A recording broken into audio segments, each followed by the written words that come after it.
चलिए पहला क्वेश्चन है, ये पढ़ने जा रहे हैं हम लोग। अंतिम अध्याय नहीं है, ये 12वां अध्याय है, एनसीईआरटी का ज्योग्राफी का है। और 13वां अध्याय विविध है, जिसमें सारे सवाल जितने भी बने आज तक का सारा रहता है उसमें। तो 12वां अध्याय में हम पढ़ने जा रहे हैं जनसंख्या। ठीक है, जनसंख्या से जो सवाल बनेंगे हम सारे खत्म करने की कोशिश करेंगे। जिसमें पहला है कि भारत में लिंगानुपात की गणना कैसे की जाती है, बताइएगा। भारत में लिंगानुपात की गणना कैसे की जाती है? तो आप बताइएगा ऑप्शन नंबर बी, प्रति 1000 पुरुषों पर स्त्रियों की संख्या। इस पे ज़्यादा हम डिटेल की चर्चा नहीं करेंगे, जो दिया हुआ है जल्दी जल्दी खत्म करेंगे, क्योंकि फिर कल से जो है नए अध्याय का शुरुआत करेंगे। भारत में लिंगानुपात को गणना प्रति 1000 पुरुषों पर स्त्रियों की संख्या के आधार पर की जाती है, ये हम जानते हैं, है ना। 2011 की जनगणना के आधार पर भारत का लिंगानुपात अगर बात करें तो 943 था। और सही बात है, पुरुषों और स्त्रियों की संख्या के आधार पर नहीं होगा। ठीक है, तो अभी 943 है। 943 मतलब 2011 के जनगणना के अनुसार। दूसरा प्रश्न है कि जनसंख्या घनत्व से आप क्या समझते हैं? ये सवाल पूछा हुआ है बीपीएससी में 5 ऑप्शन में, तो याद से पढ़ लीजिए। जनसंख्या घनत्व से आप क्या समझते हैं? तो ऑप्शन नंबर बी, प्रति वर्ग किमी में रहने वाले लोगों की संख्या। के डिटेल की बात करें तो सुनिए, जनसंख्या घनत्व से तात्पर्य है प्रति वर्ग किमी क्षेत्र में रहने वाले लोगों की संख्या या लोगों की संख्या से है। समझ गए? भारत की जनगणना अगर बात करें 2011 के अनुसार, भारत की जनगणना 2011 के अनुसार जनसंख्या घनत्व जो है 382 प्रति वर्ग किमी में है। मतलब 382 382 जो है प्रति व्यक्ति, एक एक व्यक्ति का वर्ग किमी बता रहा है। सर्वाधिक जनसंख्या घनत्व जो है बिहार का है, जो कि कितना है तो 1106 व्यक्ति वर्ग किमी में है, प्रत्येक व्यक्ति वर्ग किमी में है। जबकि केंद्र शासित प्रदेश में दिल्ली, जनसंख्या घनत्व में अगर केंद्र शासित प्रदेश में जाइएगा तो दिल्ली का सर्वाधिक जन घनत्व है। तो कितना है तो 11,320 व्यक्ति वर्ग किमी में है। मतलब 11,320 है, समझिए दिल्ली में। अब बिहार में अगर देखा जाए राज्य के हिसाब से तो बिहार में सबसे ज़्यादा है, जिसमें 1106 है। याद रखिएगा, दिल्ली में सोचिए कितना है। चलिए तीसरा प्रश्न, निम्नलिखित राज्यों में से सर्वोच्च साक्षरता दर किस राज्य में है? तो साक्षरता दर जैसे ही आए तो हम बताएंगे मिजोरम। यहाँ पे और ऑप्शन रहता तो अलग हो जाता, क्योंकि केरल आगे है कि नहीं। फिर उसके बाद लक्षद्वीप है। तो चलिए इसमें हम जानते हैं, साक्षरता दर पूछ रहा है तो देखिए जनगणना 2011 के अनुसार सर्वोच्च जो साक्षरता है वो हमारा केरल राज्य का है। कितना है 94% है, सोचिए। ठीक है, इसके पश्चात अगर देखा जाए केरल के बाद तो लक्षद्वीप है। लक्षद्वीप जो है साक्षरता में 91.8% है, ये भी जान लीजिए। और उसके बाद हमारा तीसरे नंबर पे आपका मिजोरम है साक्षरता में, जो कि 91.3% है, सोचिए। और चौथे नंबर पे हमारा गोवा आता है, जो है 2011 के अनुसार सर्वोच्च साक्षरता में। ठीक है, समझ गया ना। चौथे नंबर पे 88.77% है। और त्रिपुरा जो है 5वें नंबर पे आता है, 5वें स्थान पे आता है साक्षरता में, जो कि 87.22% है। सोचिए 5 को याद हो गया तो आपको अगर आएगा तो भूलिएगा नहीं ना। चौथे प्रश्न का है कि भारत में निम्नलिखित राज्यों में से किस राज्य में जन्म दर न्यूनतम है? जन्म दर जो है न्यूनतम है, तो ये है हमारा ऑप्शन नंबर ए, केरल है। केरल में, ठीक है, कहाँ? केरल में। अब केरल में है तो चलिए जन्म दर न्यूनतम है, याद रखिएगा। तो जान लीजिए, तो सुन लीजिए, केरल राज्य में जन्म दर सबसे कम है। विकल्प में दिए गए राज्यों का जन्म दर जो है इस प्रकार है। किस प्रकार है तो देखिए यहाँ पे 4 है, तो याद रखना है केरल की अगर बात करें तो 15 है, सबसे कम हुआ। उसके बाद दूसरे नंबर पे पश्चिम बंगाल है, जो कि 16 है। ठीक है, दूसरे नंबर पे कम में अगर देखा जाए तो पश्चिम बंगाल है। बिहार में भाई तीसरे नंबर पे आता है 27.7, समझ गए, जन्म दर में। ठीक है, और उत्तर प्रदेश फिर उसके बाद चौथे नंबर पे है, 27.8 है, समझ गए। तो जन्म दर के मामले में अगर देखें 4 गो, तो चारों का आंकड़ा मैंने बता दिया, बिहार का भी बता दिया, उत्तर प्रदेश का बता दिया और केरल का भी बता दिया। सबसे कम केरल का है। साक्षर है तो कम है। 5वां प्रश्न क्या है कि भारत में जनसंख्या वृद्धि की क्या विशेषता है? बताइए। भारत में जनसंख्या वृद्धि की क्या विशेषता है? तो ये है हमारा सी, जन्म दर में वृद्धि किंतु मृत्यु दर में कमी हो गई है। मतलब जन्म दर में वृद्धि हो गया है, मृत्यु दर में ही कमी हो गई है। जनसंख्या बढ़ने का कारण यही है, तो क्यों? चलिए जानते हैं। तो विश्व में जनसंख्या की दृष्टि से भारत का दूसरा स्थान है, ये 2011 के हिसाब से है। गणना नहीं हुआ है, ऐसे ही आंकड़े आए हैं जो कि हम पढ़ा चुके हैं इसी में, जिसमें चीन पीछे हो चुका है पॉइंट से, समझ गए, और भारत हमारा आगे हो गया है। लेकिन हमको 2011 के हिसाब से याद रखना है, तो दूसरा स्थान अभी भी है। स्वास्थ्य सुविधाओं में सुधार के साथ मृत्यु में जन्म दर की अपेक्षा तीव्र गिरावट आ गई है। पहले मृत्यु दर ज्यादा होते थे, अभी मृत्यु दर कम हो रही है। जनसंख्या तेजी से बढ़ी है, याद रखिएगा। वर्तमान समय में जन्म दर अगर बात करें तो 21/1000, ठीक है, और मृत्यु दर जो है 8/1000 हो गया है। तो कमाना मृत्यु दर 21/1000 हो गया, मतलब बढ़ गया है। यहाँ पे 8 देख रहे हैं तो कम गया है, ठीक है। ये 2011 के हिसाब से दूसरा स्थान जनसंख्या में, याद रखिएगा, नहीं तो पहला स्थान हो गया भारत का। छठे प्रश्न की बात करें तो जनांकीय अभिलक्षणों के आधार पर भारत का वर्गीकरण जनसंख्या चक्र के किस चरण के अंतर्गत किया गया है? तो हम बताएंगे डी, किसके जो है विलंबित विस्तारशील चरण के आधार पर किया गया है, इसी के अंतर्गत किया गया है। तो यह है क्या? तो चलिए जानते हैं। तो देखिए, जनांकीय अभिलक्षणों या जनांकीय अभिलक्षण भी बोल सकते हैं, ठीक है। तो अभिलक्षणों के आधार पर भारत का वर्गीकरण जनसंख्या के विलंबित विस्तारशील चरण में किया जाता है। भारत जो है जनांकीय संक्रमण के 4 विस्तृत चरणों में प्रथम 2 चरण पार कर चुका है। इसे 4 चरणों में बांटा गया था, जिसमें रखा गया था, विस्तृत किया गया था, जिसमें 2 चरण तो पार कर चुका है हमारा भारत, ठीक है। वर्ष 1991 में, वर्ष 1991 में, 91 के बाद कहिए, ये ज्यादा उचित है। वर्ष 1991 के बाद है जनांकीय संक्रमण के जो है तीसरे चरण में प्रवेश कर चुका है।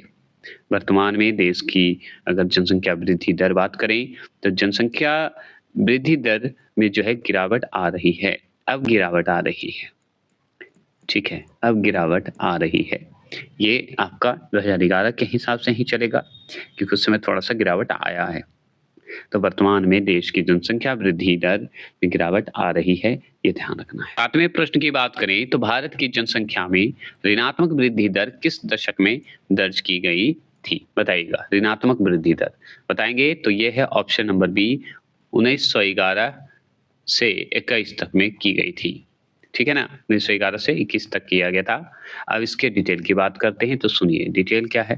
तो डिटेल यही है कि वर्ष 1911-21 मतलब 1921 के दशक में जो है भारत की जनसंख्या में ऋणात्मक वृद्धि दर दर्ज की गई थी, याद रखेंगे। इसका मुख्य कारण है कि जन्म दर की अपेक्षा मृत्यु दर जो है अधिक उच्च होना था, मतलब उस समय मृत्यु दर ज्यादा होने लगा था, ये आप जान लीजिए। अब चलिए 8वें प्रश्न की बात करते ही।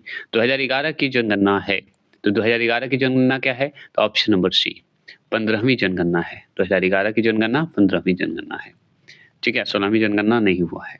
तो सुनिए, भारत में प्रथम जनगणना अंग्रेज वायसराय लॉर्ड मेयो के कार्यकाल में 1872 ईस्वी में हुई थी। मतलब लॉर्ड मेयो ने कब करवाया जनगणना? तो 1872 में करवाया। कौन थे? तो वायसराय था, अंग्रेजी वायसराय था, प्रथम जनगणना करवाया था, ये जान लीजिए। जिसमें भारत की जनसंख्या 25 करोड़ थी। कितनी थी? 25 करोड़ थी। 1881 से जो है लॉर्ड रिपन के काल से जो है प्रत्येक 10 वर्ष पर जनगणना कराई जाती है। डब्ल्यू.सी. प्लाउडेन प्रथम जनगणना आयुक्त थे, याद रखना है, प्रथम जनगणना आयुक्त माने जाते हैं। वर्ष 1951 की जनगणना स्वतंत्रता के पश्चात भारत की 7वीं जनगणना थी। समझ गए? 7वीं जनगणना मानी जाती है, ये ज़रूर ध्यान रखना है। इस प्रकार किस प्रकार? इस प्रकार 2011 की जनगणना जो है 15वीं जनगणना है। क्या है? इस प्रकार 2011 की जनगणना 15वीं जनगणना है। 9वां प्रश्न। 9वां प्रश्न क्या है कि जुलाई 2011 में घोषित जनसंख्या के आंकड़ों के अनुसार शहरी क्षेत्रों की तुलना में जो है ग्रामीण क्षेत्रों में शिशु लिंगानुपात में कमी आई। ठीक है? शिशु लिंगानुपात में कमी आई, तो ये है ऑप्शन नंबर बी है, 4 गुना आया। क्या आया? 4 गुना आया। ठीक है, चलिए आगे बढ़ते हैं। तो देखिए, जनगणना 2011 के अनुसार जनसंख्या के आंकड़ों के अनुसार शहरी क्षेत्रों की तुलना में ग्रामीण क्षेत्रों में शिशु लिंगानुपात में 4 गुना कमी आ गई है, शहरी के अनुसार। समझ गए?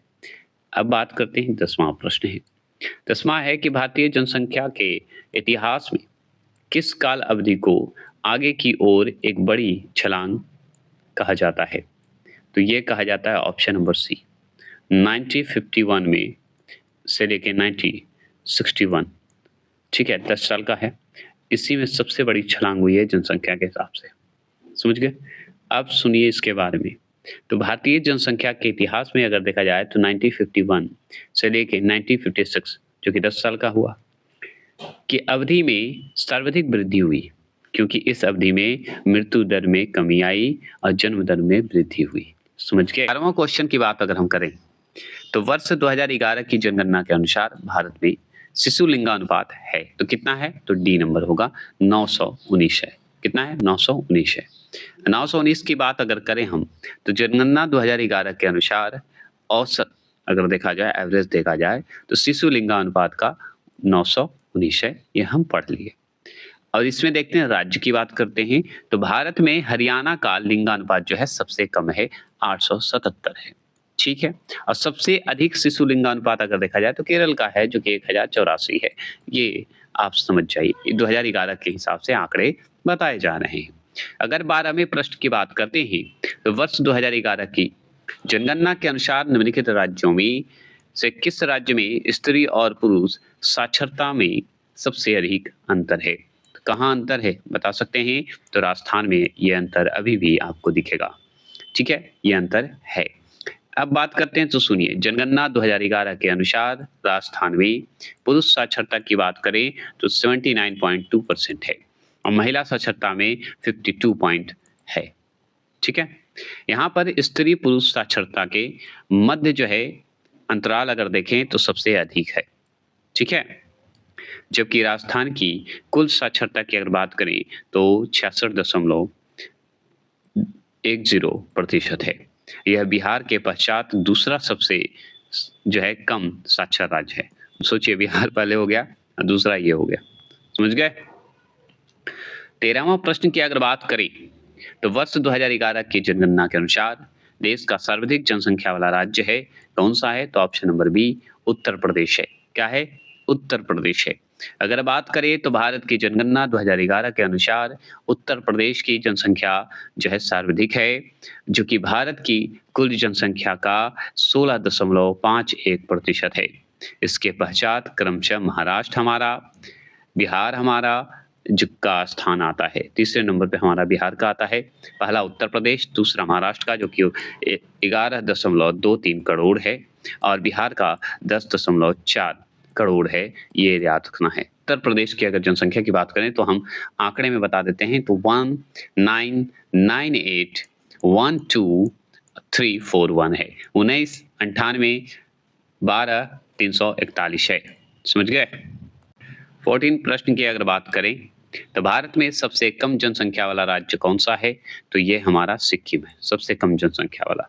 अब सबसे कम है तो सुनिए, जनगणना 2011 के अनुसार सिक्किम सबसे कम जनसंख्या वाला राज्य है तथा अधिकतम जनसंख्या वाला उत्तर प्रदेश, जो कि हम पढ़ चुके थे। सिक्किम की अगर जनसंख्या की बात करें तो हमारा है 6070688 है, मतलब 607 है, 688 है। ठीक है, 688 है, 88 है। उत्तर प्रदेश की अगर जनसंख्या की बात करें तो अभी जस्ट पढ़े हैं कि 199812 और 341 है। क्लियर हो गए? 15वां प्रश्न की अगर बात करें तो भारत के किस राज्य का क्षेत्रफल एवं जनसंख्या समान रैंकिंग की स्थिति में है? तो वो है हमारा ऑप्शन नंबर बी, मेघालय। वो है हमारा मेघालय। ठीक है, मेघालय है। अब मेघालय तो चलिए जानते हैं, तो सुनिए। देश में मेघालय राज्य का क्षेत्रफल व जनसंख्या की दृष्टि से समान स्थान है। ठीक है, समान स्थान है। इन दोनों दृष्टियों से मेघालय का 22वां स्थान है। याद रखिएगा, जनसंख्या की दृष्टि से अगर देखें तो। ठीक है, मेघालय की बहुसंख्यक आबादी जो है ईसाई धर्म का पालन करता है, ईसाई धर्म को मानता है, याद रखिएगा। 16वां प्रश्न की बात करते हैं, तो 16वां प्रश्न क्या है कि 1 से 5 मिलियन जनसंख्या वाले शहर को कहते हैं, तो क्या कहते हैं? ऑप्शन नंबर सी, मेट्रोपॉलिटन कहते हैं। ठीक है, मेट्रोपॉलिटन कहा जाता है। अब देखिए, 1 से 5 मिलियन जनसंख्या वाले शहर क्या कहलाएंगे? मेट्रोपॉलिटन कहलाएंगे, मतलब कहते हैं। अब देखिए, कॉस्मोपॉलिटन का अर्थ क्या होता है? क्या होता है? सर्वदेशी, सर्वदेशीय होता है, अर्थात वह स्थान जहां देश विदेश के अनेक भागों से आकर लोग बसते हैं। समझ गए? याद रखना है, जैसे दिल्ली में आके बसते हैं, मुंबई में, चेन्नई में, कोलकाता में, इसके प्रमुख उदाहरण माने जाते हैं। 17वां प्रश्न है कि जनसंख्या के अध्ययन को क्या कहते हैं? तो ये कहते हैं ऑप्शन नंबर सी, जनसंख्यीय कहा जाता है। क्या कहा जाता है? जनसंख्यीय कहा जाता है। जनसंख्या के अध्ययन को जनसंख्यीय कहते हैं, ये हम जान गए। डेमोग्राफी कहिए, है ना? इसका अध्ययन अगर बात करें तो जनसंख्या भूगोल के अंतर्गत किया जाता है। इसमें जनसंख्या के विविध घटकों जैसे लिंगानुपात, साक्षरता, जनघनत्व आदि का अध्ययन आपको किया जाएगा डेमोग्राफी के अंतर्गत, है ना? जान गए। 18वां प्रश्न की अगर बात करते हैं तो भारत में सर्वाधिक आबादी वाला शहर कौन सा है? तो हम जानते हैं मुंबई है, मतलब महाराष्ट्र है। अब मुंबई की बात हो रही है तो चलिए जानते हैं। तो सुन लीजिए, भारत में सर्वाधिक आबादी वाला शहर की अगर बात होगी, कहाँ? शहर की, मुंबई में ही है ना, महाराष्ट्र में ही मुंबई है, ये ध्यान रखिएगा। तो भारत में सर्वाधिक आबादी वाला शहर कौन सा है? मुंबई। इसके बाद अगर क्रमशः शहर की बात करें तो दिल्ली आएगा, चेन्नई आएगा, कोलकाता आएगा। समझ गए? सर्वाधिक आबादी में देखा जाए तो मुंबई के बाद शहर की बात हो रही है, मुंबई शहर की बात हो रही है, तो मुंबई में सबसे, फिर उसके बाद दिल्ली सेकंड पे, तीसरा चेन्नई और चौथा कोलकाता आएगा। चलिए 19वां प्रश्न, भारत की जनगणना के अनुसार 50,000 से, याद रखिएगा, 1 लाख की लमसम है, मतलब 99,000 है, 99,999 है, याद रखिएगा, तक की जनसंख्या वाले शहरी क्षेत्र को क्या कहते हैं? बताइए किस श्रेणी में रखा जाएगा? तो ये श्रेणी 2 शहर में रखा जाता है, श्रेणी 2 शहर में होगा। ठीक है, 50 से 1 लाख के लमसम। तो भारतीय जनगणना अगर बात करें 1991 के हिसाब से, 1991 के अनुसार नगरों का अगर वर्गीकरण किया गया तो श्रेणी 1, श्रेणी 2, श्रेणी 3, श्रेणी 4, श्रेणी 5 के अंतर्गत। श्रेणी 1 में जो है 1 लाख से अधिक की बात हो रही है। कितने की? 1 लाख से अधिक की बात हो रही है। अगर दूसरा में करें तो 50,000 से 1 लाख के लमसम माना जाता है, 99,999 माना जाता है। तीसरे श्रेणी में है कि 20,000 से 49,999 मतलब 50,000 का लमसम माना जाता है। और चौथे में है कि 10,000 से लेके 20,000 का लमसम मतलब 19,999, 20,000 हो गया। और पाँचवें में आ गया 5,000 से आपको 10,000 का लमसम माना जाता है, मतलब 9,999, समझ गए? चलिए 20वां प्रश्न की बात करें, जनसंख्या वितरण के प्रतिरूपों को निम्नलिखित में से कौन से भौतिक कारक निर्धारित करते हैं या करता है? तो वो करता है हमारा उपरोक्त में से सभी, जल की उपलब्धता, भू विन्यास, जलवायु, ये सब करता है। तो क्यों करता है चलिए जानते हैं। तो सुनिए, भौतिक कारकों में भू विन्यास, जल की उपलब्धता, वायु प्रमुख रूप से जनसंख्या वितरण के प्रतिरूपों का निर्धारण करते हैं। उदाहरण के लिए हम देखते हैं कि उत्तर भारत के मैदानों, डेल्टाओं और तटीय मैदानों में जनसंख्या का अनुपात दक्षिणी और मध्य भारत के राज्यों के आंतरिक जिलों जैसे हिमालय, उत्तर पूर्वी और पश्चिमी राज्यों की अपेक्षा उच्च माना जाता है। सही बात है, आपको डेल्टा क्षेत्र में ज़्यादा मिलेगा, तटीय मैदान में ज़्यादा मिलेगा, क्योंकि वहाँ पे फायदे हैं, जलवायु अच्छा है। 21 राष्ट्रीय जनसंख्या नीति के संदर्भ में दिए गए कथनों पर विचार कीजिए। तो यह है ऑप्शन नंबर ए, राष्ट्रीय जनसंख्या नीति 2000 में लागू है। ठीक है, 2000 में लागू है। ठीक है, आगे बात करते हैं हम लोग राष्ट्रीय जनसंख्या नीति वर्ष 2000 में जो है लागू की गई, जो कई वर्षों के नियोजित प्रयासों का परिणाम था।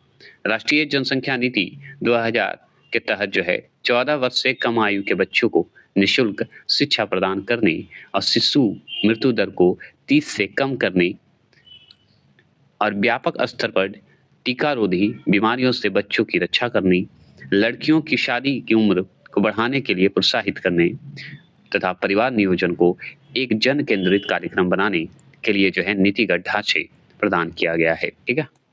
22 है, निम्नलिखित राज्यों में से किस राज्य की ग्रामीण जनसंख्या का जो है प्रतिशत सर्वाधिक है? वो है डी, बिहार का।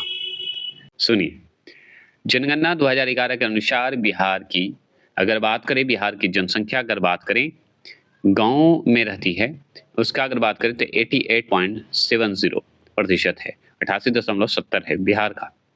जबकि उड़ीसा का अगर बात करें तो 83.32% है, याद रखिएगा। फिर उत्तर प्रदेश की अगर बात करें 77.72% बताएंगे। महाराष्ट्र की अगर बात करें तो महाराष्ट्र का हमारा है 54.77% है। गांव के निवास करते हैं उनकी बात हो रही है, गांव में जो निवास करते हैं उनके लिए तो बिहार हमारा आगे है, फिर उड़ीसा, उत्तर प्रदेश, महाराष्ट्र है, तब याद रखना है। हिमाचल प्रदेश की अगर बात करें, जनसंख्या की बात करें तो 90% में जो है ग्रामीण जनसंख्या का प्रतिशत सर्वाधिक है, याद रखिएगा 90% है हिमाचल प्रदेश की अगर बात करते हैं। और दिल्ली की बात करें तो ग्रामीण जनसंख्या का प्रतिशत सबसे कम है, क्योंकि वहां ज्यादातर शहरी क्षेत्र है ना, बसा हुआ है। 23वां प्रश्न है कि नागरिक पंजीकरण प्रणाली जिसे CRS बोला जाता है के अंतर्गत कितने दिनों के भीतर जन्म तथा मृत्यु की घटना को भारत में रजिस्ट्रेशन कराना कानूनी रूप से अनिवार्य है? तो वो है ऑप्शन नंबर बी, 21 दिन। ठीक है, 21 डेज।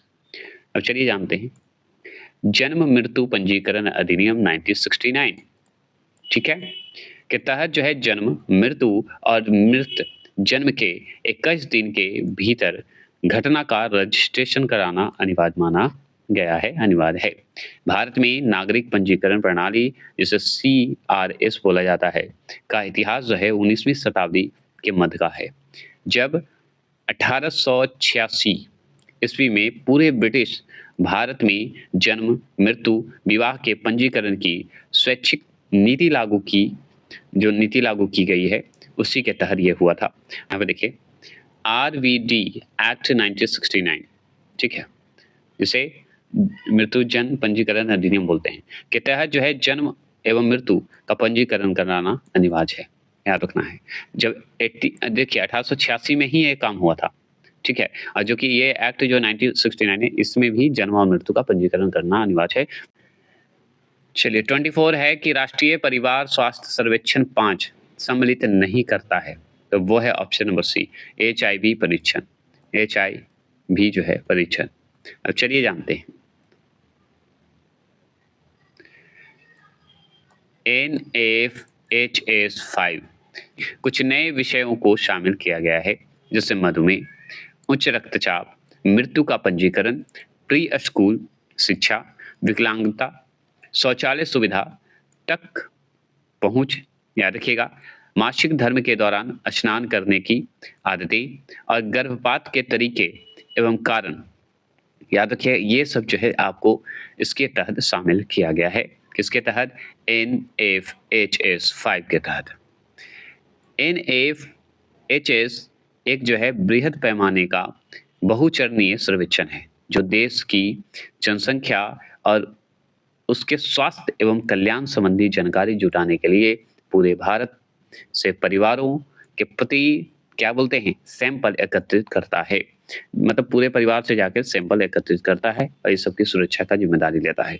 सर्वेक्षण को तकनीकी, ठीक है, दिशा निर्देश और समन्वय प्रदान करने के लिए Indian institute for population science, जिसे क्या बोलते हैं IIP बोलिए, ठीक है, मुंबई नोएडा एजेंसी है, इसका नोएडा एजेंसी है, याद रखिएगा।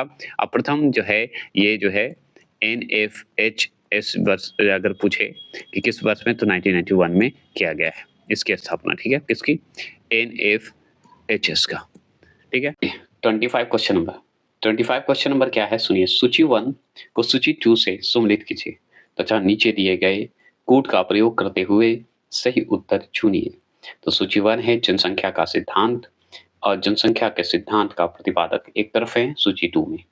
तो आपको बताना है इसका आंसर। आपको कि हम बढ़िया से कर देते हैं, आपको एडजस्ट कर देते हैं, तभी चारों ऑप्शन दिखेंगे। ऊपर वाला हम थोड़ा छुपा देते हैं, अब दिख रहा होगा आपको। बताइए क्या होगा।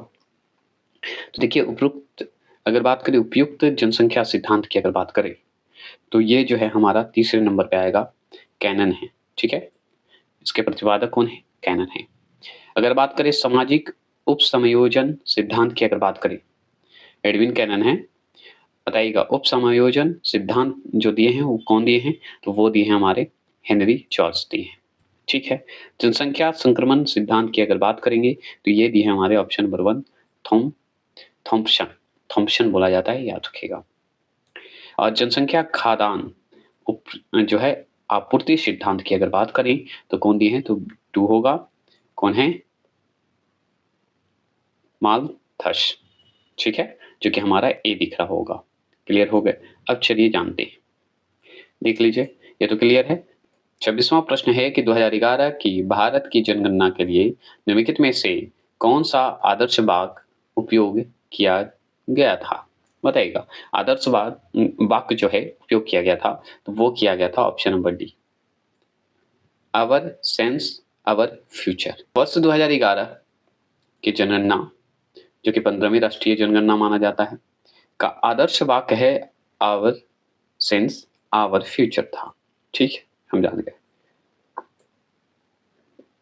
देश में जनगणना प्रत्येक 10 वर्ष के अंतराल पर गृह मंत्रालय के महापंजीयक और जनगणना आयुक्त के कार्यकाल द्वारा आयोजित की जाती है। देश में जनगणना अगर बात करें तो सेंसस 1948, ठीक है, की अगर बात करें तो 1948 का प्रावधान के तहत आयोजित की जाती है। संविधान के अनुच्छेद 246 में के तहत अगर बात करें तो जनगणना संघ सूची का विषय है, ये जान लीजिए। तो संघ सूची का विषय है जनगणना, क्योंकि आर्टिकल 246 में इसकी चर्चा है, आप जानते हैं। और ये 7वीं अनुसूची की संघ सूची के क्रम की संख्या 89 सूचीबद्ध है, ये आप जानते हैं। 27वां प्रश्न है कि जनसंख्या की प्राकृतिक वृद्धि निम्न में से किसका परिणाम है? ठीक है, किसका परिणाम है? तो ये हमारा दिए गए कूट से सही उत्तर का चयन कीजिए, ये बताइए। तो ये है डी, 1 और 2, 1 और 2 है, 1 और 2 है, यहाँ पे मैंने बताया नहीं, सुन लीजिए। तो 1 और 2 है, मतलब अशोधित जन्म दर और अशोधित मृत्यु दर। चलिए जानते हैं। किसी एक वर्ष में अशोधित जन्म दर तथा मृत्यु दर के अंतर को जनसंख्या की प्राकृतिक वृद्धि दर कहा जाता है, ये जान लीजिए। अगर विकल्प डी जो है सत्य है, ये मानते हैं। अशोधित जन्म दर की अगर बात करें तो किसी विशेष वर्ष में जो है जन्म पंजीकृत कुल बच्चों की संख्या, यहाँ पे देख लीजिए, तथा इस वर्ष की कुल जनसंख्या के बीच अनुपात को अशोधित जन्म दर कहते हैं। इस प्रति 1000 पर व्यक्ति किया जाता है। अशोधित मृत्यु दर किसी एक वर्ष के प्रति 1000 जनसंख्या पर पंजीकृत मृतकों की संख्याओं को अशोधित मृत्यु दर किया जाता है। मतलब 1000 व्यक्ति पर किया जाता है, 1000 व्यक्ति पर पंजीकृत मृतकों का भी किया जाता है। बस इतना जान लीजिए और कुछ नहीं। 28, ठीक है, भारत के जनसंख्या अध्ययन में कौन सा जनगणना वर्ष डेमोग्राफी, ठीक है, डिवाइड के नाम से जाना जाता है?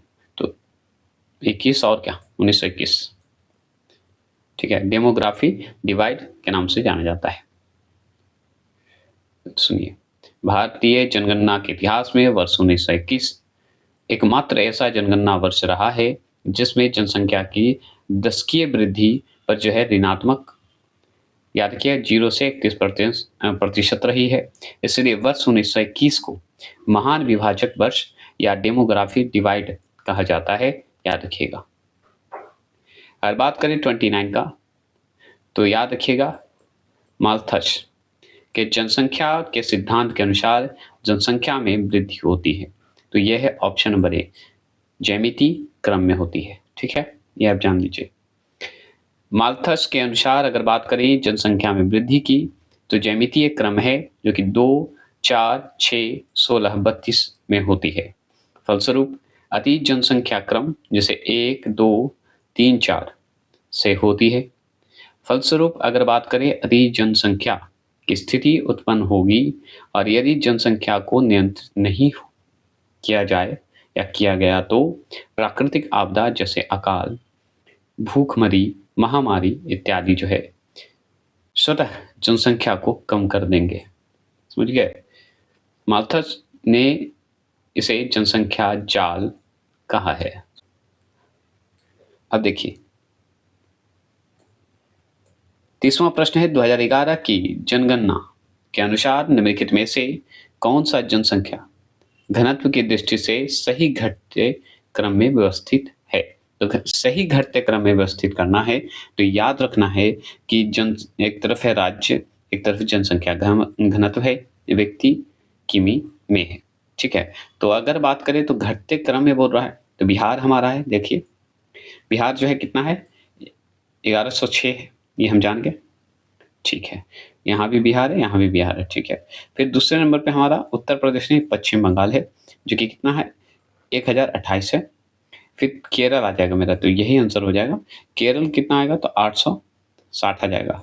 ठीक है, चलिए आगे देखिए, जन घनत्व की बात हो रही है, याद रखना है जनसंख्या घनत्व की बात हो रही है। ठीक है ना, तो जन घनत्व बोल दिए तो ऐसा गलत नहीं समझिए, जनसंख्या घनत्व बोलिए या जन घनत्व बोलिए।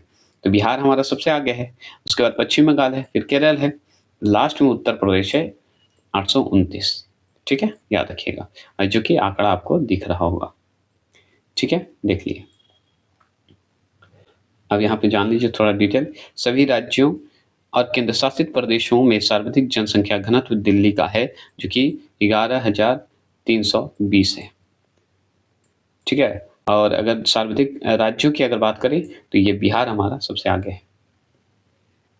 चलिए 31वां प्रश्न की बात करें, निम्नलिखित राज्यों में से किसमें 2011 के जनगणना के अनुसार पुरुषों और स्त्रियों के साक्षरता के प्रतिशत दरों में न्यूनतम अंतर है। तो यह है हमारा सी, मेघालय। क्या है, मेघालय। मेघालय है, तो सुनिए, तो राज्य की बात हो, पुरुष साक्षरता प्रतिशत की बात हो, महिला साक्षरता बात हो, अंतर की बात हो, तो देखिए मेघालय में अगर बात करें पुरुषों का तो 76% है, और महिला का अगर बात करें 72.9% है, याद रखेंगे। और अंतर इन दोनों में तो 3.1% का अंतर है, याद रखना है। अगर बात करें केरल का तो 96.11% है। ठीक है, साक्षर पुरुष, और महिला की अगर बात करें तो 92.01% है, और इसका अंतर अगर दोनों का बोलें तो 4.1% है। ठीक है, अगर बात करें मिजोरम का तो मिजोरम का जान लीजिए 93.35% है, और महिला का जो है 89.3% है। ये दोनों का अंतर अगर बोले तो 4.05% है। अगर बात करें नागालैंड की तो 82.8% है, और 76.11% है, जो कि इसका अंतर है 6.7% है। ये एनसीईआरटी ज्योग्राफी का, भारत का ज्योग्राफी का अंतिम अध्याय 13 अध्याय है, जो कि विविध है, जिसमें सारा मिक्स क्वेश्चन आपको दिया जाएगा। तो आपको दोनों मिलाकर एक ही साथ दिया जा रहा है, इसलिए कि इसे समाप्त करके हम साइंस का छोटा छोटा पार्ट आपको करवाएंगे और उसका मॉक टेस्ट भी करवा देंगे, है ना। तो चलिए शुरू करते हैं, और एक टाइम बता दिया जाएगा, जो कि सप्ताह में जो 7 दिन का होता है उसमें 3-4 का रेशियो बना देंगे। मतलब 3 दिन साइंस, 3 दिन और भी वन लाइनर सब्जेक्ट, जो कि हम टाइम आपको देकर जल्द से जल्द आपको बता देंगे। तो चलिए पहला क्वेश्चन है कि भारत के स्थलाकृति मानचित्र निम्न में से कौन सा संस्था बनाता है। तो कौन सा संस्था बनाता है बताइए, तो ऑप्शन नंबर बी है, भारत सर्वेक्षण विभाग बनाता है। VVI क्वेश्चन है, ये सवाल पूछता है। मानचित्र की बात करें तो भारतीय सर्वेक्षण विभाग बनाता है, ये जरूर ध्यान रखना है। तो भारतीय सर्वेक्षण विभाग द्वारा जो है क्या किया गया है, तैयार किया गया है ये स्थलाकृति मानचित्र, ये जान लीजिए। विज्ञान तथा प्रौद्योगिकी विभाग के अंतर्गत राष्ट्रीय सर्वेक्षण और मानचित्र संगठन और भारतीय सर्वेक्षण विभाग की स्थापना अगर बात करें, भारतीय सर्वेक्षण विभाग की स्थापना करें, ठीक है, सर्वे ऑफ इंडिया कहते हैं, 1767 में की गई थी। समझ गया, 1767 में की गई थी। दूसरा प्रश्न क्या है? दूसरा प्रश्न है कि दक्षिण ध्रुव प्रदेश जिसे अंटार्कटिका कहते हैं, दक्षिण ध्रुव प्रदेश अंटार्कटिका में स्थित भारत के अस्थायी अनुसंधान केंद्र का नाम बताइए। मतलब केंद्र का नाम है तो क्या नाम है? तो हम जानते हैं दक्षिणी गंगोत्री है, क्योंकि दक्षिणी ध्रुव प्रदेश में बोल रहा है, मतलब अंटार्कटिका, ठीक है। अंटार्कटिका में स्थित दक्षिणी गंगोत्री भारत के अस्थायी अनुसंधान केंद्र का नाम है। वहाँ पे जो अस्थायी अनुसंधान बनाया गया है भारत की तरफ से, उसी का नाम है दक्षिणी गंगोत्री, और है कहाँ? अंटार्कटिका में, मतलब दक्षिणी ध्रुव में। इसके अतिरिक्त अगर बात करें, इसके अतिरिक्त मतलब दक्षिणी गंगोत्री के अतिरिक्त और भी बात करें तो मैत्री एवं भारती नाम से 2 अन्य केंद्र भी भारत द्वारा स्थापित किए गए हैं। मैत्री भी और भारतीय भी अनुसंधान वहां पे बनाया गया है। वर्तमान में दक्षिणी गंगोत्री अनुसंधान केंद्र नष्ट हो चुका है, जो कि अंटार्कटिका में था, जो कि नष्ट हो चुका है, समझ गए? तो ये ध्यान रखना है। मैत्री और भारती बच रहा है, ये जरूर ध्यान रखना है। तीसरे प्रश्न की अगर बात करें तो कौन सही सुमेलित नहीं है? तो कौन सही सुमेलित नहीं है ये बताना है। तो श्रीहरिकोटा आंध्र प्रदेश ये सही है, ठीक है। तुम्बा केरल में है, ये भी सही है, याद रखना है। भाभा एटॉमिक रिसर्च सेंटर अगर बात करें तो ये कर्नाटक में नहीं है, यही गलत है, क्योंकि ये हमारा एमएच में है, महाराष्ट्र में है। पोखरण तो हम राजस्थान जानते ही हैं, है ना, राजस्थान में पोखरण जगह भी है। जैसे कि मान लीजिए श्रीहरिकोटा कहाँ है? ये अनुसंधान है, तो रिसर्च सेंटर है, तो ये आंध्र प्रदेश में है। तुम्बा हमारा केरल में है research centre. Bhabha atomic research centre हमारा महाराष्ट्र में है, क्योंकि वहाँ पे कर्नाटक था। पोखरण तो हम जानते हैं राजस्थान में। तो ये हम चलते हैं, बहुत ईजी था। चौथे प्रश्न की अगर हम बात करते हैं तो सुनिए, निम्नलिखित में से किस राज्य की भूमि भारत के पूर्वी और पश्चिमी दोनों तटों पर है? पूर्वी और पश्चिमी तटों पर है, मतलब दोनों तटों पर है, बताइए। तो ये है पंडुचेरी, ठीक है। मतलब भारत के पूर्वी में भी और पश्चिमी में दोनों तटों पर है, तो ये हमारा पंडुचेरी, जिसे पंदुचेरी भी बोलते हैं। पंडुचेरी संघ शासित क्षेत्र है, हमारा भारत का संघ शासित क्षेत्र है, मतलब केंद्र शासित क्षेत्र है। कि भूमि जो है भारत के पूर्वी और पश्चिमी दोनों तटों पर है, मतलब पूरब में भी है और पश्चिम में भी, दोनों तटों पर है।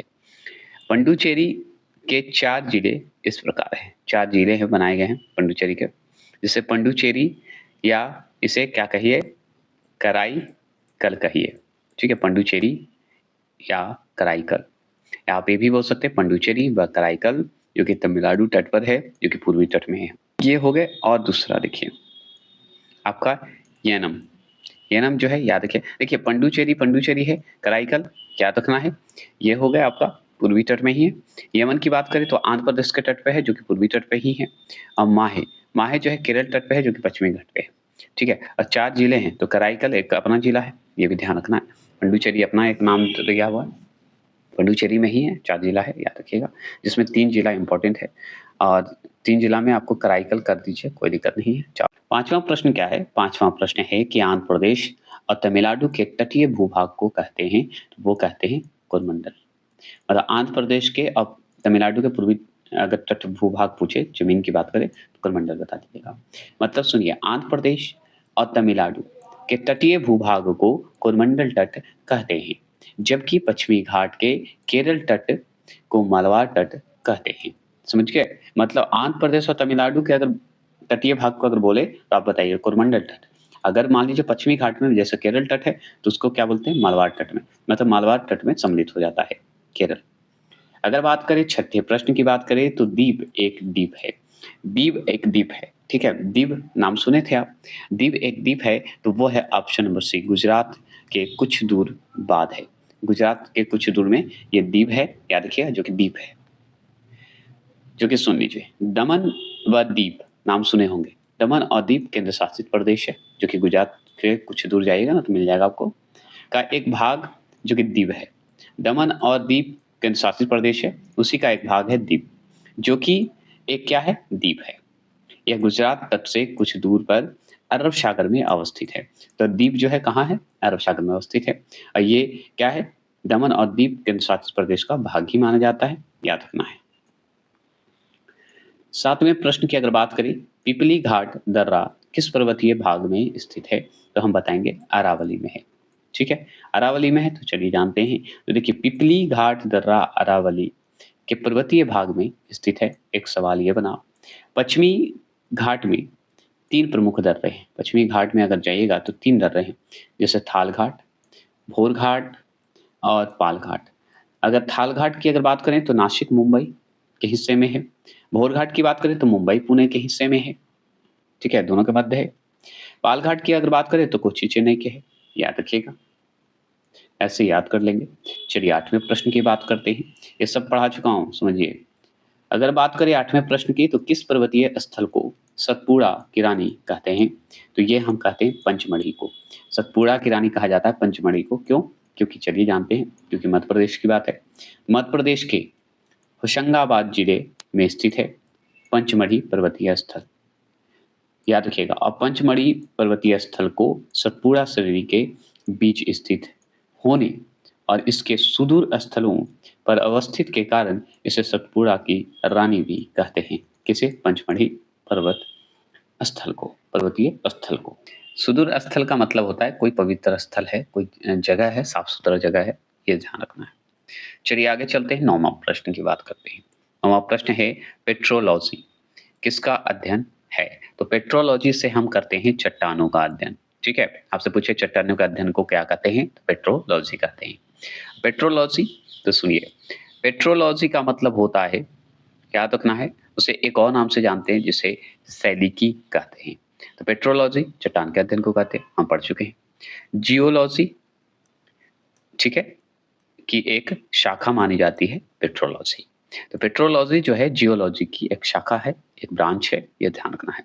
इसके अंतर्गत चट्टानों की उत्पत्ति, संगठन, वितरण, संरचना का अध्ययन किया जाता है। कैसे वो खत्म होंगे, कैसे वो उत्पत्ति होगा, कैसे उसका वितरण होगा, बटेगा, और कैसे उसकी संरचना होती है, ये सब हम पढ़ते हैं चट्टान के बारे में।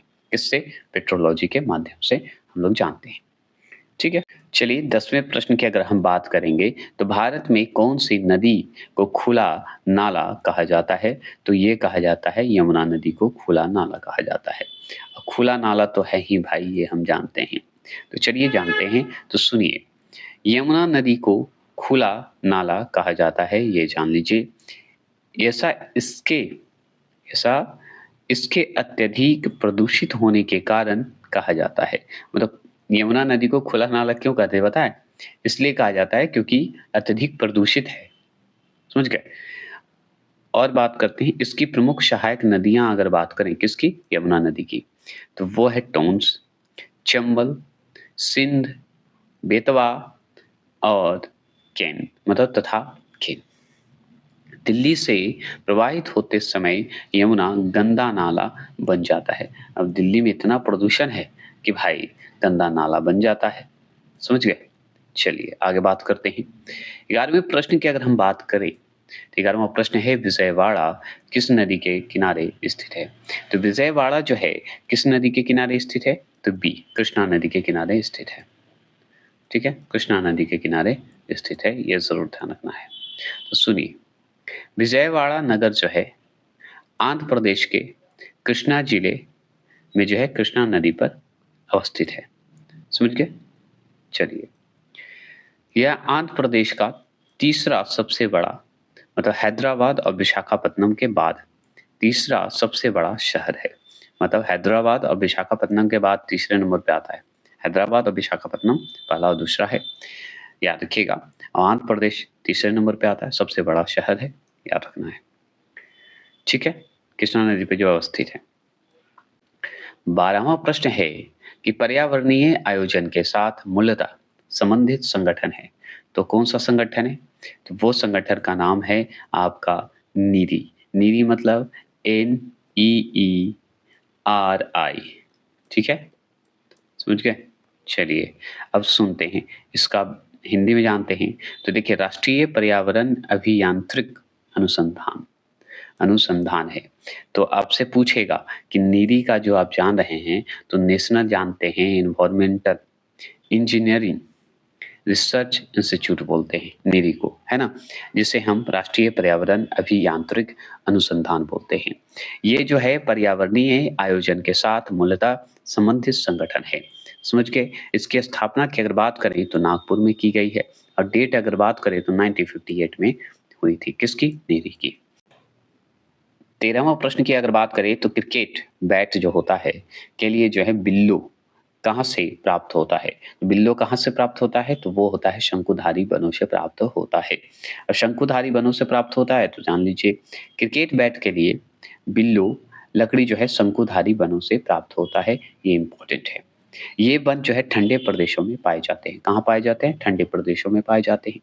भारत में जम्मू कश्मीर राज्य बिल्लो निर्मित क्रिकेट बैट के उत्पादन के लिए प्रसिद्ध हो गया है। मतलब प्रसिद्ध है, प्रसिद्ध हो गया नहीं है, प्रसिद्ध है।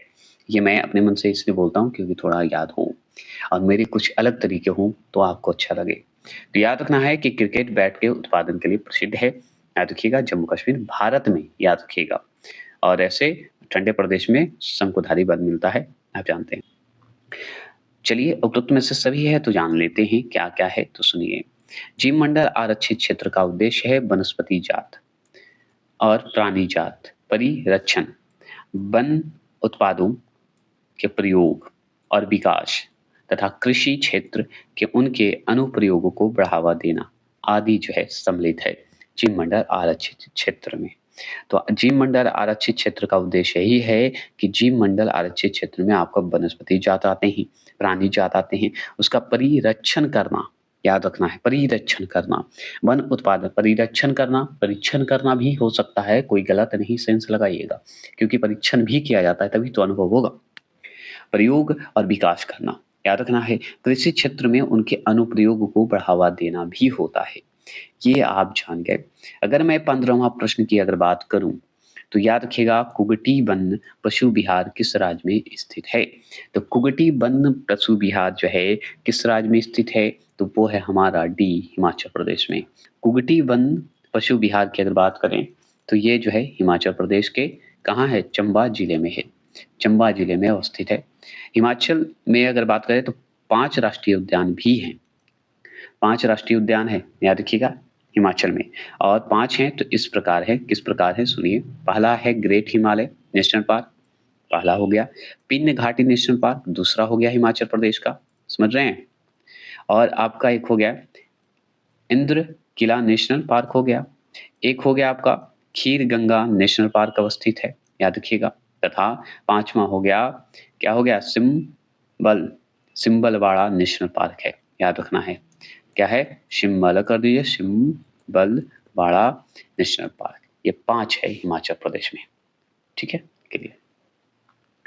16वां प्रश्न की अगर बात करें तो ऊपरी ब्रह्मपुत्रा घाटी में पाया जाने वाला मुख्य खनिज है। ऊपरी ब्रह्मपुत्रा घाटी पे अगर जाइएगा तो ऊपर पाया जाता है, कौन सा खनिज पाया जाता है ये पूछ रहा है, तो पेट्रोलियम पाया जाता है। क्लियर हो गया। अब पेट्रोलियम है तो चलिए जानते हैं। तो सुनिए, पेट्रोलियम जो है ऊपरी ब्रह्मपुत्रा घाटी में पाए जाने वाला मुख्य खनिज पदार्थ है, ये हम जानते हैं। यह देश की सबसे पुरानी तेल की पेटी है, सबसे पुरानी तेल की पेटी है जो दिहांग, कहाँ? दिहांग घाटी से सुरमा घाटी तक विस्तृत है। सोचिए सबसे पुराना तेल की पेटी है जो कि दिहांग घाटी से लेकर सुरमा घाटी तक विस्तृत है। इस क्षेत्र के जो ब्रह्मपुत्रा घाटी है उसी क्षेत्र का बोल रहा है। इस क्षेत्र के प्रमुख तेल उत्पादक स्थल डिब्रूगढ़ है और शिवसागर जिले में अवस्थित है। डिब्रूगढ़ असम जानते हैं, तो शिवसागर और डिब्रूगढ़ जिले में अवस्थित है, याद रखना। सबसे पुराना तेल पेटी है। चलिए 17वां प्रश्न की अगर बात करें हम लोग तो मुंबई हाई, ठीक है, किससे संबंधित है? तो मुंबई हाई जो है वो हमारा पेट्रोलियम से ही संबंधित है, ये हम जानते हैं। अब है तो चलिए जानते हैं। तो मुंबई हाई जो है पेट्रोलियम एवं उसके निक्षेप उत्पादन से संबंधित है, ये हम जानते हैं। किससे? निक्षेप उत्पादन से संबंधित है मुंबई हाई। अगर बात करें, उल्लेखनीय है कि मुंबई तट से 176 किमी दूर मुंबई हाई तेल क्षेत्र स्थित है। मुंबई तट से 176 किमी दूर है, ठीक है, मुंबई हाई तेल क्षेत्र है, जहाँ वर्ष 1900 कितना में 76 में, मतलब 1976 में, ठीक है।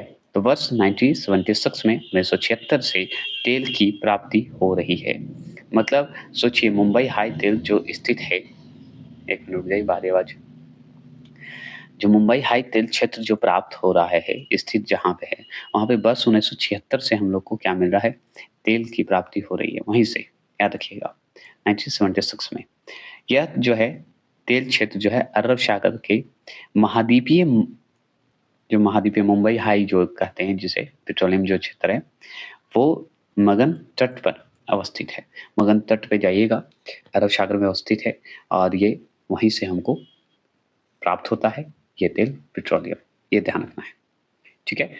चलिए 18वां प्रश्न क्या है सुनिए। विश्व प्रसिद्ध भगवान वेंकटेश्वर मतलब तिरुपति का मंदिर क्या निम्नलिखित पहाड़ियों में से किस में अवस्थित है? निम्नलिखित पहाड़ियों में से किस में अवस्थित है? तो ये है शेषाचलम में। किसमें? शेषाचलम में। अब चलिए जानते हैं, तो सुनिए। श्री वेंकटेश्वर स्वामी मंदिर भारत के आंध्र प्रदेश के तिरुपति जिले में जो है तिरुमाला पहाड़ी पर स्थित है। एक हिंदू मंदिर है, ये जरूर ध्यान रखना है। तिरुमाला पहाड़ी अगर बात करें तो शेषाचलम पर्वत श्रृंखला का भाग माना जाता है, क्योंकि तिरुपति माला है जहाँ पे तिरुपति जी का मंदिर है, जिन मंदिर का नाम है वेंकटेश्वर स्वामी मंदिर भी कहते हैं, याद रखिएगा।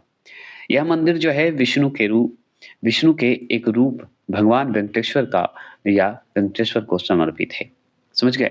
तो जो जानते हैं आप भगवान विष्णु को जानते हैं, भगवान विष्णु का अगर रूप पूछे तो कौन सा है, तो वेंकटेश्वर का ही रूप है, याद रखिएगा। इसी रूप को जो है हम लोग जानते हैं, और यहीं पे वेंकटेश्वर स्वामी मंदिर बनाया गया है।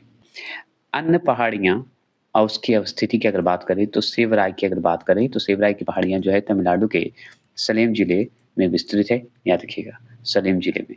जवादी की अगर बात करें, जवादी की, तो जवादी जो पहाड़ी है वो है तमिलनाडु के बिल्लौर और तिरुवनमलाई जिले में या जिले तक विस्तृत है, याद रखना है। एक है बिलीगिरी रंगा, ये जो है कर्नाटक में जो है अवस्थित है, ये जरूर ध्यान रखना है। 19वां प्रश्न की क्या बात है? तो 19वां प्रश्न है कि निम्नलिखित युग्मों में से कौन सुमेलित नहीं है? तो निम्नलिखित में से कौन सुमेलित नहीं है? तो याद रखिएगा, परंपरा राज्य की बात करें तो ये जो है थांग टा नृत्य जो है सिक्किम में है, यही आपका सुमेलित नहीं है। थांगटा नृत्य जो है वो हमारा मणिपुर में है, ना कि सिक्किम में है, ये हम जान गए। और ये जो है मैतेइया, ठीक है, मैतेइया समुदाय का, ठीक है, मैतेइया समुदाय का हिस्सा माना जाता है थांगटा, याद रखिए, जो कि मणिपुर में है, मैतेइया समुदाय का है। और मैतेइया समुदाय का प्रचलित एक प्राचीन मार्शल आर्ट है, मतलब कराटा है, समझ गए, मार्शल आर्ट है, समझ गए।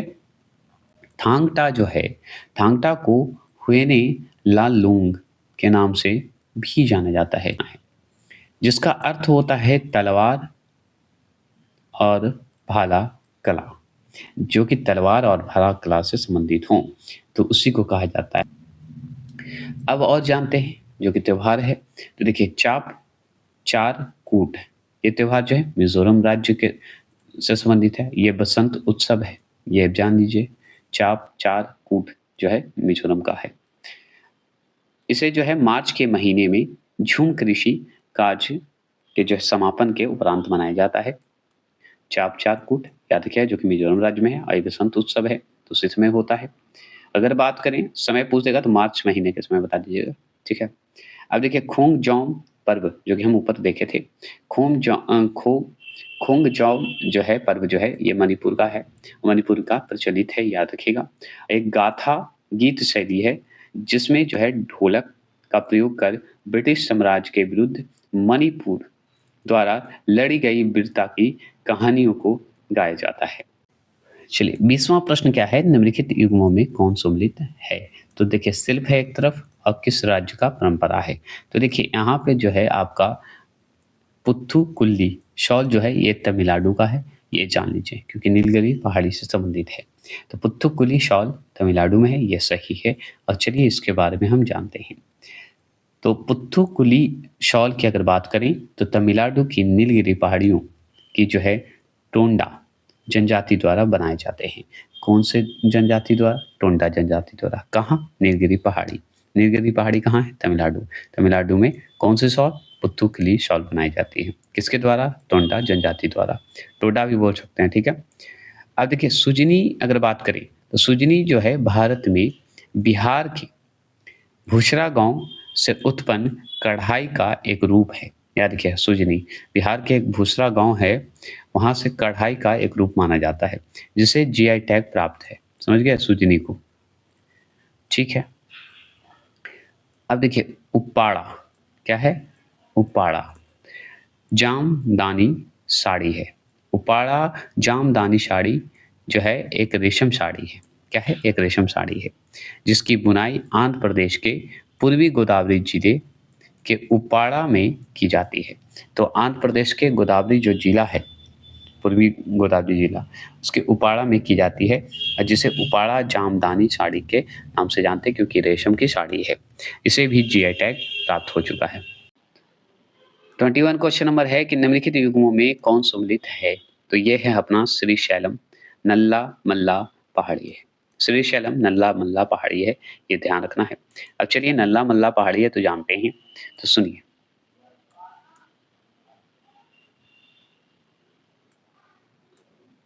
ठीक है, श्रीशैलम मंदिर जिसे मल्लिकार्जुन मंदिर के नाम से भी जाना जाता है, ये हम जानते हैं। और आंध्र प्रदेश के नांदयाल जिले में नल्ला मल्ला पहाड़ी और कृष्णा नदी के तट पर स्थित है। ठीक है, मल्लिकार्जुन मंदिर जिसे श्रीशैलम मंदिर भी कहा जाता है। तो सबसे बड़ा सवाल बनता है श्रीशैलम मंदिर कहाँ है? तो आंध्र प्रदेश में। और किस नाम से जानते हैं? मल्लिकार्जुन के नाम से जानते हैं। कौन से जिले में है? तो ये है नंदयाल जिले में है। और ये कौन सी पहाड़ी में है? तो नल्ला मल्ला पहाड़ी में है। कौन से नदी के तट पर है? तो कृष्णा नदी के तट पर है। ठीक है, यह जो है मंदिर कौन? श्रीशैलम मंदिर याद रखिएगा भगवान शिव और पार्वती को समर्पित है। तो श्रीशैलम मंदिर अगर है तो ये शिव और पार्वती को समर्पित है, मेरे भगवान शिव और पार्वती, है ना, ऐसे बोल सकते हैं। ओंकारेश्वर अगर बात करें मध्य प्रदेश की धाता पहाड़ी पर स्थित है। कहाँ है? तो याद रखना है कि ओंकेश्वर जो है वो मध्य प्रदेश की कहाँ कौन सी पहाड़ी पे है?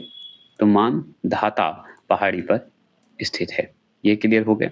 यह जो है ओंकेश्वर का, ये भी शिव को समर्पित है, ये जरूर ध्यान रखना है। यह जो है ओंकेश्वर जो है 12 प्रतिष्ठित जो ज्योतिर्लिंग हैं में से एक माना जाता है, ये याद ध्यान रखिएगा। अब बात करते हैं पुष्कर का, तो पुष्कर जो है राजस्थान के अजमेर में स्थित है, याद रखना है। और एक है पूर्णगिरी मंदिर जो है उत्तराखंड राज्य में स्थित है, ये ध्यान रखना है। प्रश्न की बात करें निम्नलिखित में कौन सम्मिलित नहीं है? तो देखिए चारागाह जिसे हिल स्टेशन कहा जाता है और राज्य, तो कौन सम्मिलित नहीं है पूछ रहा है आपसे? तो कौन सम्मिलित नहीं है? तो बन्नी चारागाह या बन्नी हिल स्टेशन कहिए, ये महाराष्ट्र में नहीं है, यही गलत है। ठीक है, ये गुजरात में है, जीटी में है।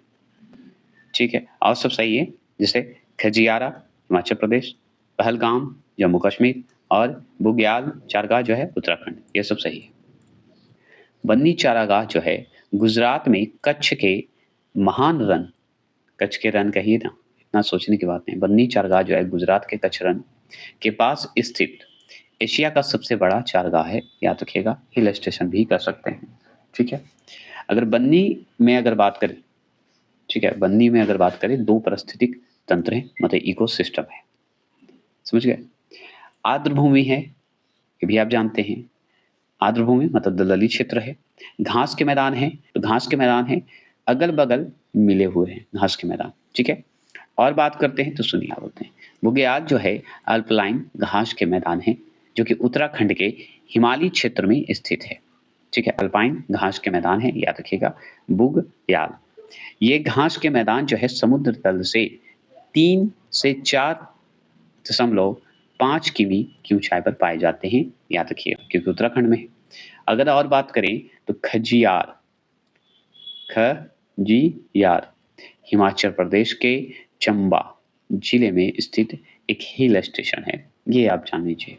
ठीक है, जम्मू कश्मीर में स्थित जो है लिदार नदी की घाटी के किनारे पहलगांव स्थित है उसी जगह पे है, समझ गए। तो जम्मू कश्मीर में स्थित लिडार नदी है, उसी घाटी के किनारे आपका पहलगांव स्थित है, याद रखिएगा।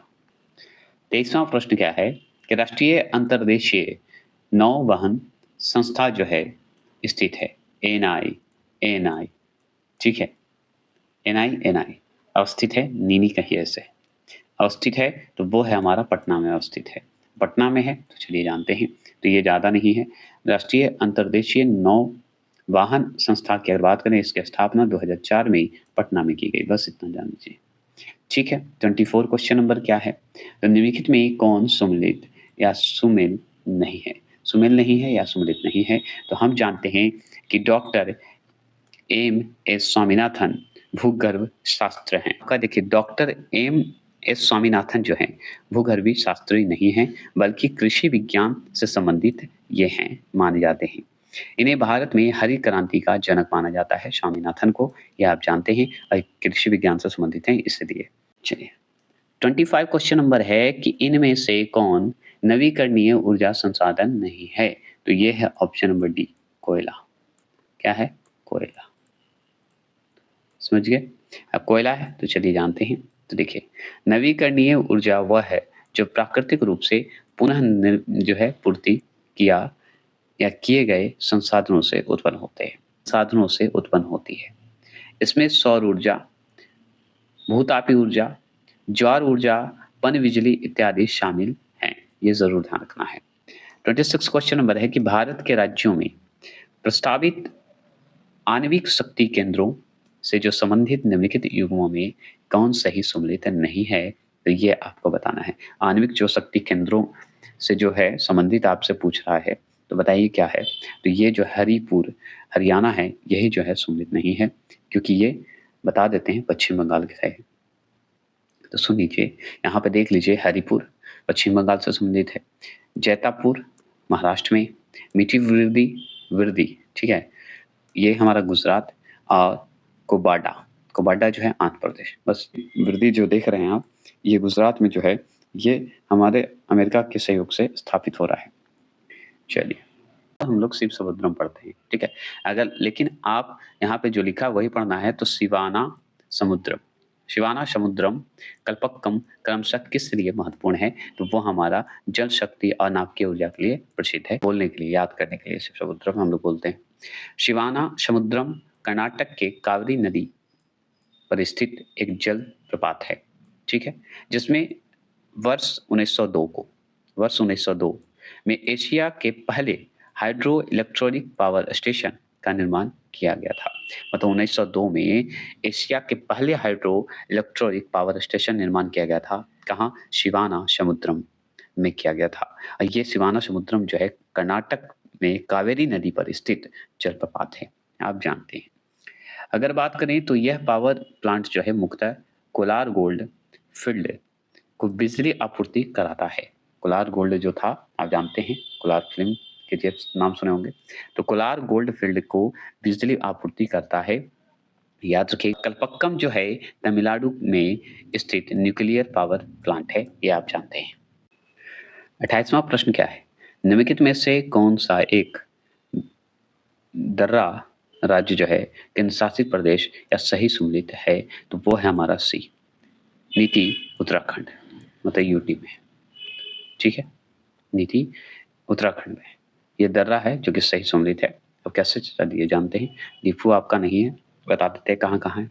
देखिए अघिल, अघिल का नाम सुने होंगे, यह काराकोरम में जो है माउंट गार्डविन आस्ट्री K2 के उत्तर में स्थित है, ये जरूर ध्यान रखना है।